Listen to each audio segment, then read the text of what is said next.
¿Cómo están todos? Muy buen día, bienvenidos. Ya es miércoles, es tiempo de la verdadera política con Cristian La Mesa. Les saludamos desde el centro de la República Mexicana. Cristian, ¿cómo estás? Buenos días. Bien, muy bien, querido amigo. Encantado de otro miércoles más juntarnos para charlar. Sí, pues fíjate, hay varios temas en la agenda y yo quisiera empezar con uno. Tuve el privilegio, Cristian, no me gusta decirte presumo porque se oye bastante mal, pero tuve el privilegio de estar en la conferencia del ingeniero Aquiles Córdoba Morán que ofreció el jueves pasado en Tecomatlán, Puebla, en relación con los 100 años del nacimiento de Fidel Castro. Fue una conferencia impresionante. Y una de las cosas que creo que hemos tratado tú y yo mucho en esta nuestra charla de los miércoles es como la maquinaria de ideología del imperio de Occidente, del Estado profundo. Te escuchaba decir esa frase de una de tus colaboraciones internacionales. Me parece que es relevante porque contrasto con todas las cosas positivas que hizo Fidel, y me dio mucha tristeza. Había una exposición de pinturas en el lobby del teatro y un jovencito dijo, mira qué padre pintura de El Che. Y eso me partió el corazón porque es que no es el Che, brother, es Fidel Castro. O sea, y cómo se ha permitido que la figura del Che sea incluso hasta permitida en los Estados Unidos, pero no la de Fidel Castro, en el caso de la ideología. Y además, platicarte que tuvimos el privilegio de contar con la visita del embajador de Irán en este evento. Fue un momento muy, muy emotivo de esa conferencia. Y Cristian, pues bueno, pasan estos 100 años del nacimiento de Fidel Castro, y pues incluso Rusia en su página en la Embajada de México hace una publicación bastante interesante de este acontecimiento. Sí, bueno, primero aprovechar tu mención para mandarle a través de este medio un cálido abrazo al ingeniero Aquiles Córdoba Morán, que es un libro abierto, como decimos en la Argentina, es realmente un faro de conocimiento. Son muy afortunados ahí en México de tenerlo. Y, y sí, esto que mencionabas del Che y de Fidel, de cómo se maneja, ¿no? Que hay que tener mucho cuidado con eso, ¿no? Cuando se mercantiliza la figura, se utiliza, o sea, justamente este capitalismo despiadado, al cual obviamente se oponían estas figuras históricas como Fidel, como el Che y tantas otras. eh, Llega un momento que este mercantilismo hasta las absorbe y los convierte de emblemas, símbolos y ejemplos así, los convierte en camiseta, como Uh decimos -huh. aquí en Argentina, Sí, claro. la playera creo que le dicen ustedes.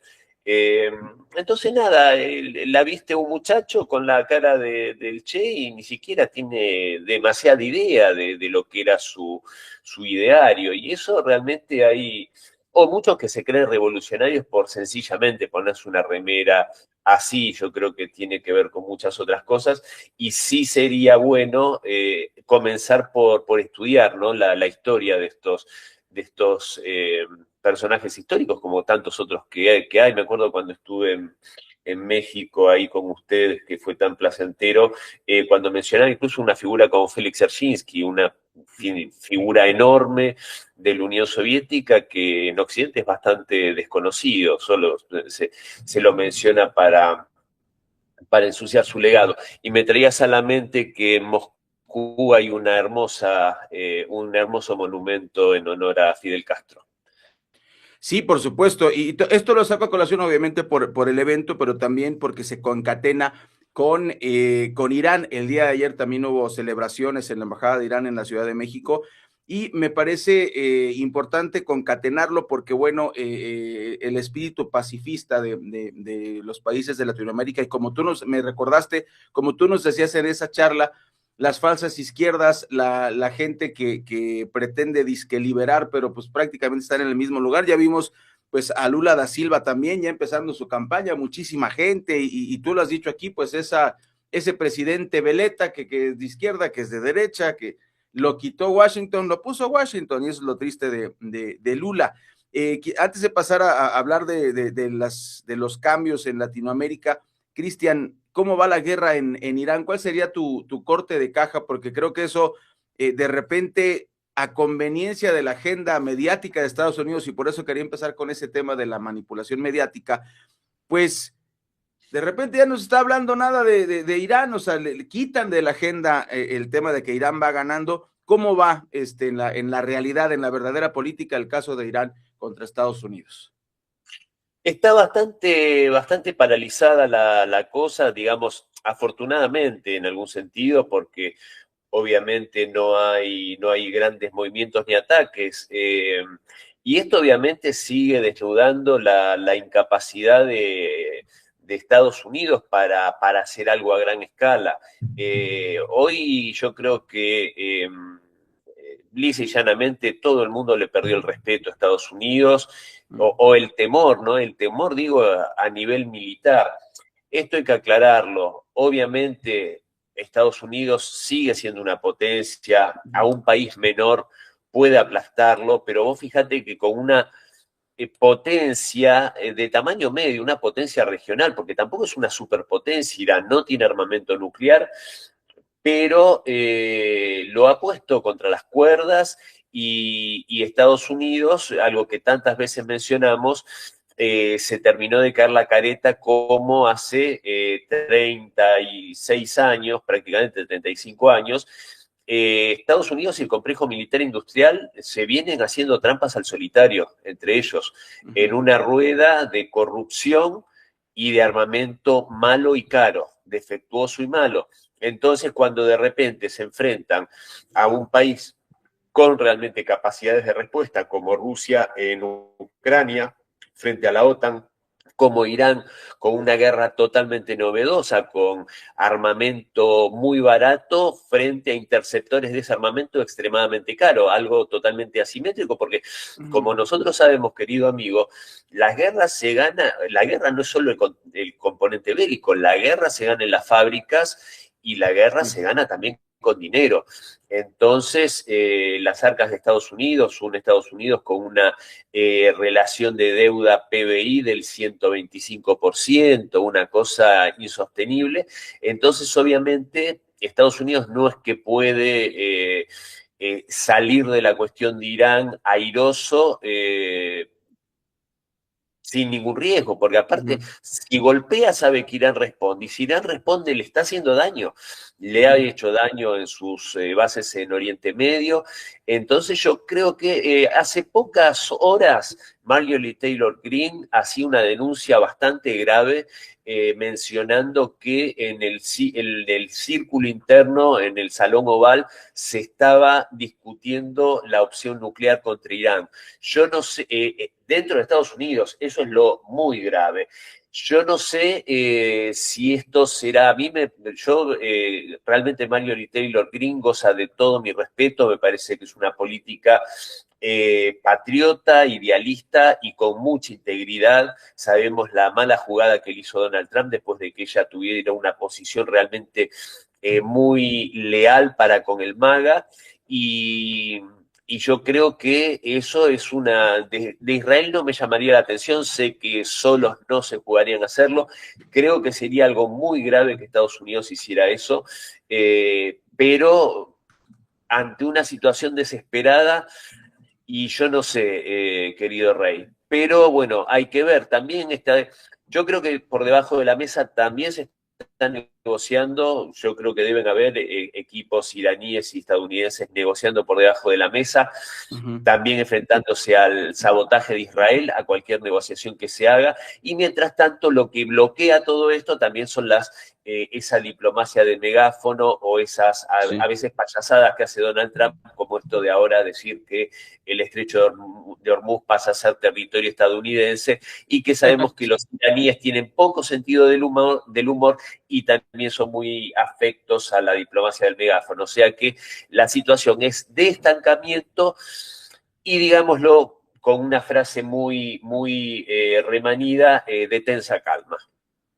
Sí, sí, sí, y fíjate que me recordaste, al margen del siguiente tema, me recordaste por el tema del armamento, que es como China le está ganando a Estados Unidos, a Occidente, ¿no? Autos baratos pero de calidad, e Irán está usando armas baratas pero de calidad, y los Estados Unidos se han quedado rezagados. Creo que si lo vemos desde el punto de vista tecnológico, empieza a cobrar mucho sentido.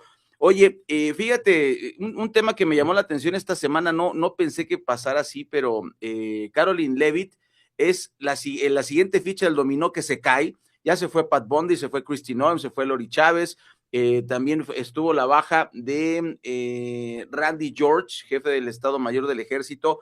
Hay crisis en la Casa Blanca. ¿Qué está pasando, Cristian, en Estados Unidos? Vienen las elecciones en noviembre y me llamó mucho la atención ese tema que aparte Trump le gusta, sabemos, atraer el reflector. Él fue el que dio la noticia de Caron Levitt, pero ya son pues muchos funcionarios. Sí, es que, a ver, vos sabés cómo es esto, cuando el barco va viento en popa y todo excelente, no dan abasto los que quieren subirse. Ahora, cuando el barco está escorando y parece que se va a pique, sabemos que hay muchos que saltan por la borda, bueno, como los marineros que saltaban por la borda del Abraham Lincoln, creo que era del portaaviones, ¿no? Que hay hasta crisis de salud mental y todo. Bueno, un poco ese es el estado de Estados Unidos. Y acá hay que ser absolutamente honesto.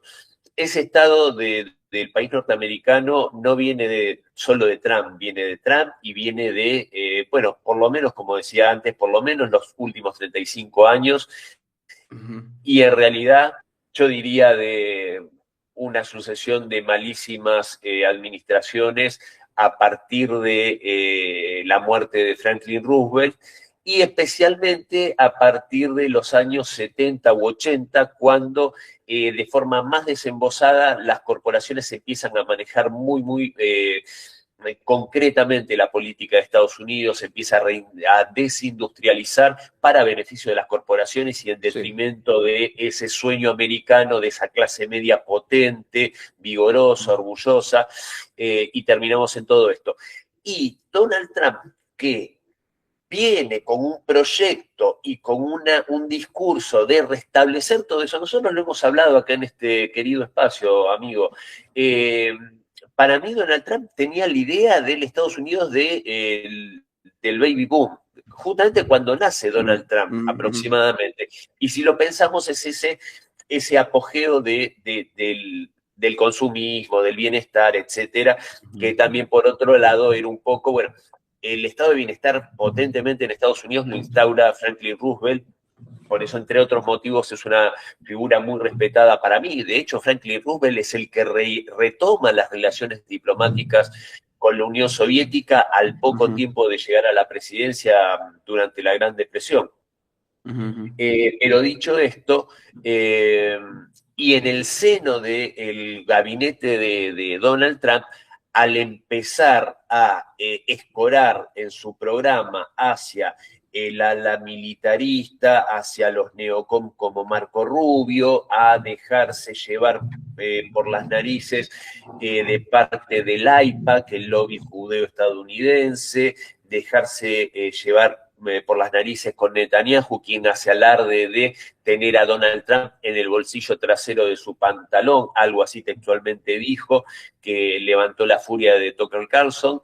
Entonces, evidentemente hay mucha gente que se va a querer bajar de ese barco porque está defraudando a su electorado, está defraudando sus promesas.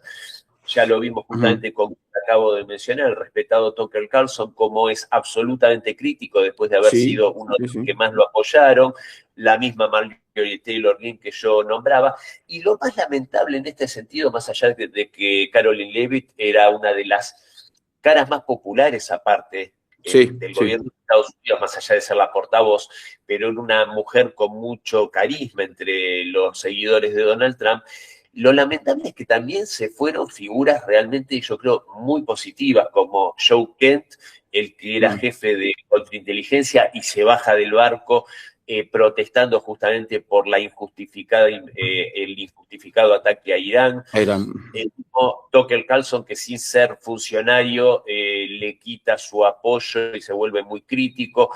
Esta mujer tan valiosa que es Tulsi Gabbard, ¿no? La jefa de la directora nacional de inteligencia, que también renuncia, supuestamente por problemas de salud de su marido, pero sin duda todo esto también acarrea. Entonces yo creo que eso le va dando, desgraciadamente, por culpa del propio Donald Trump, ojo, pero lo va dejando también más a merced de la otra ala. Y yo creo que de lo poco que va quedando, que hay quienes en alguna medida ya sugerían que debía renunciar, algún trascendido en ese sentido yo he escuchado, pero obviamente no tiene por qué renunciar porque es electo, el pueblo también lo eligió a él como vicepresidente, es a Vance. Sabemos que el lobby israelí está muy enconado porque el enfrentamiento de Vance con justamente este peso que hay dentro de la política estadounidense de parte del lobby israelí, él es muy contrario, lo he dicho públicamente.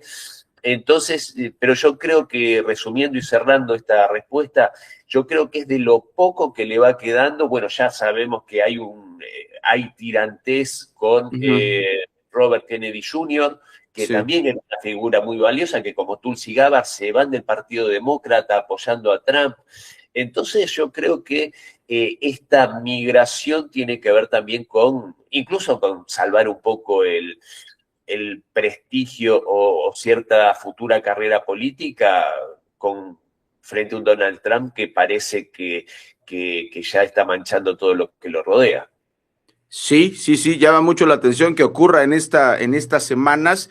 Ya estamos cada vez más cerca del 3 de noviembre. Y a propósito, Cristian, quisiera pues anunciar un pequeño comercial. Tú que eres parte de la familia Buzos de la Noticia. A propósito de esto que platicamos, les recomiendo el artículo Guerra y Matanzas, Necesidad Orgánica del Gran Capital, del doctor Abel Pérez Zamorano, que analiza precisamente este tema, ¿no? Cómo nos mueven por un lado y nos dicen, es que la guerra es ideológico, es el tema, es que son comunistas y por eso los atacamos, y realmente se buscan los recursos naturales y, como bien dices, genera una serie de crisis como esta, ¿no? De yo me bajo del barco porque pues no me gusta lo que está pasando.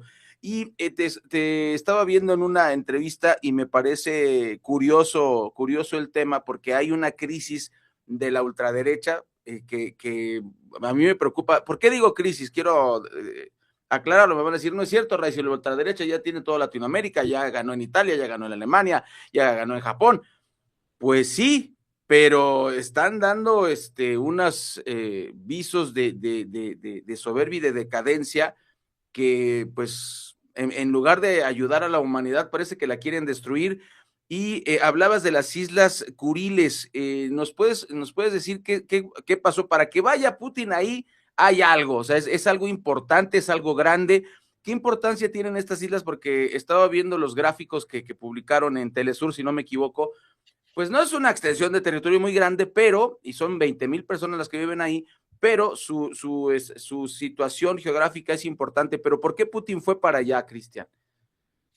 Bueno, a ver, es un territorio que también es estratégico y tiene un simbolismo importante para Rusia, como todo el territorio de la Federación, que es algo que cada rincón de Rusia, cada metro cuadrado de su tierra, es algo que es entrañable para todos los rusos. Esto yo tuve la fortuna de presenciarlo, de sentir justamente el sentir del pueblo ruso respecto a su tierra. Es uno de los pueblos que más aman su tierra.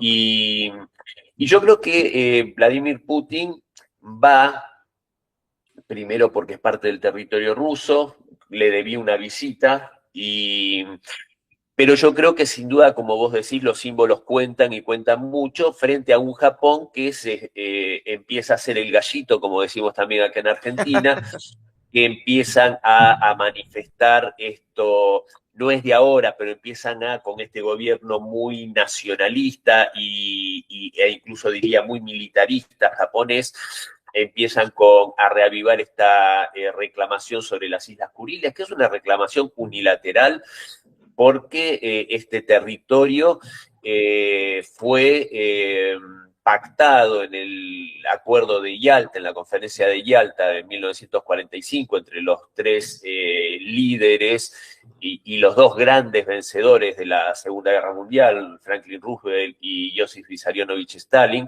y también formaba parte, porque gentilmente le arrimaron una silla a Winston Churchill, un socio menor, hay que decirlo, a mi modo de ver por lo menos, y para la entrada en la guerra de la Unión Soviética, el 9 de agosto de 1945, se le concedió las Islas Kuriles y que de hecho la Unión Soviética tuvo que tomarlas militarmente porque seguramente ya en ese entonces había muerto Franklin Roosevelt y ya se avisoraba que posiblemente Harry Truman no cumpliría su palabra, o sea que incluso héroes del Ejército Rojo derramaron sangre para conquistar esas islas, conquistadas en batalla y con todo el derecho le asiste a Rusia como heredera de la Unión Soviética a tener la soberanía porque la tiene, porque esto fue reconocido y forma parte de la Carta de las Naciones Unidas,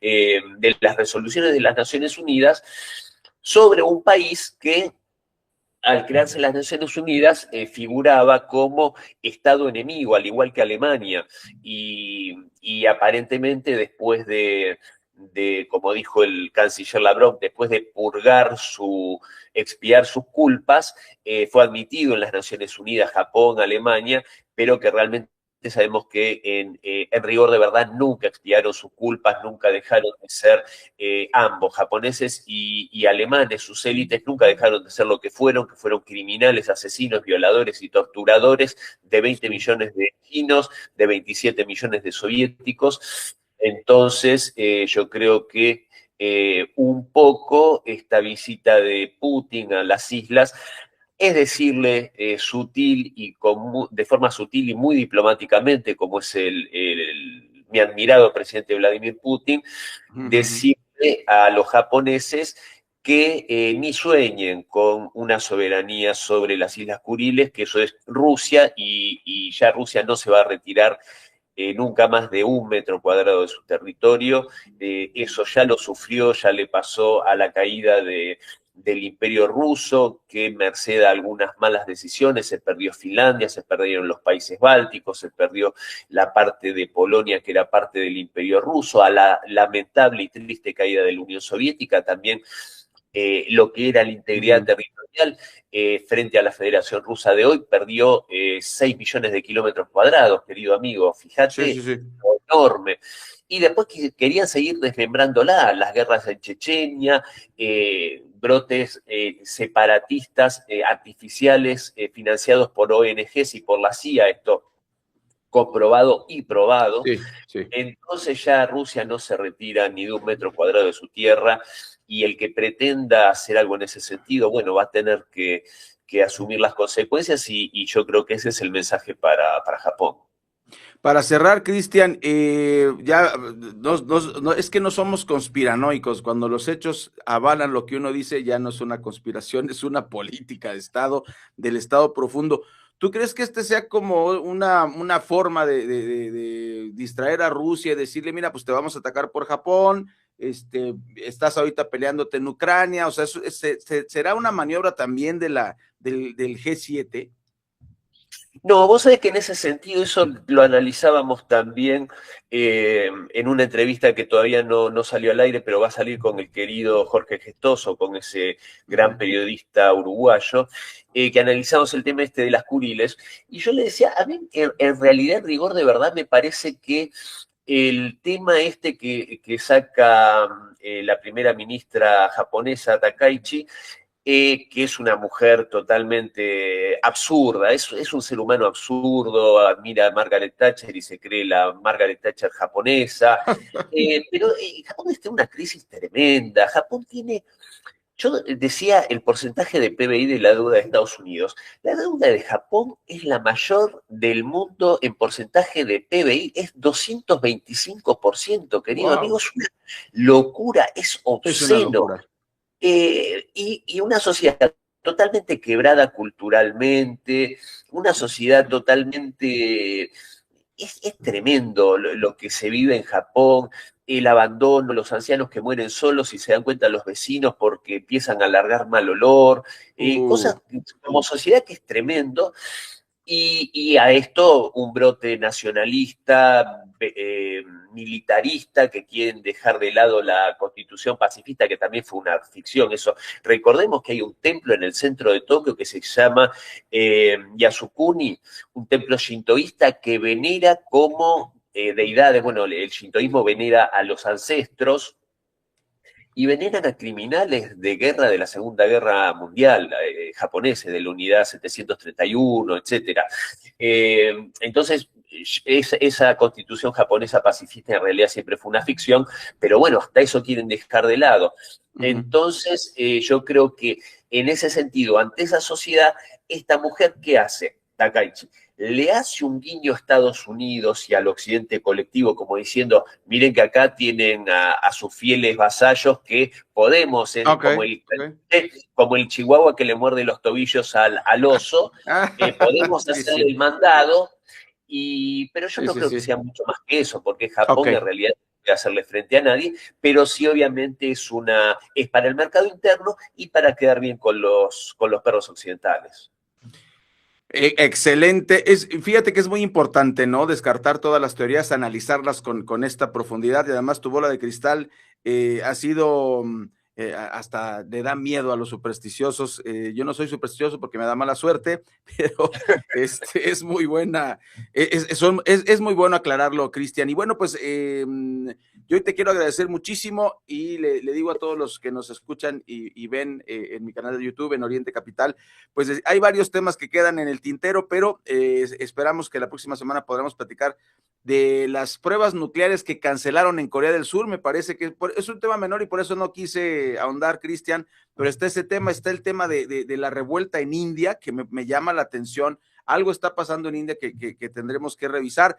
Y finalmente vi un documental de la misma televisión del estado de Alemania, en donde se destaca un tema, una palabra: pobreza. Van a despedir más personas en Volkswagen, Audi y Volkswagen están en crisis, hay personas viviendo en calle en Alemania. Entonces, hay mucho que platicar para la próxima ocasión. Cristian, yo te mando un abrazo hasta Pergamino, Argentina, y te agradezco mucho que nos regales esta maravillosa charla de los miércoles.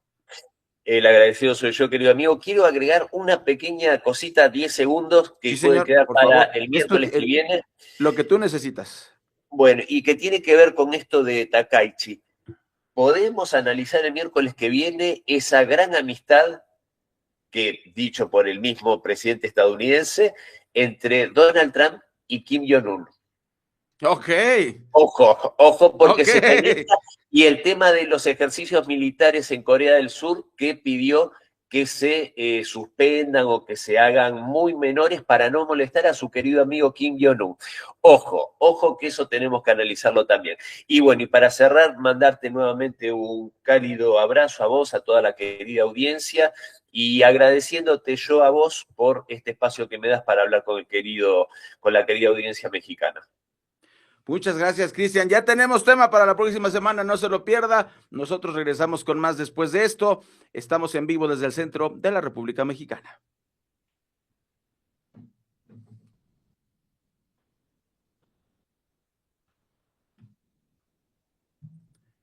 Listo, Cristian, ya. Listo. Te mando un gran abrazo, querido amigo.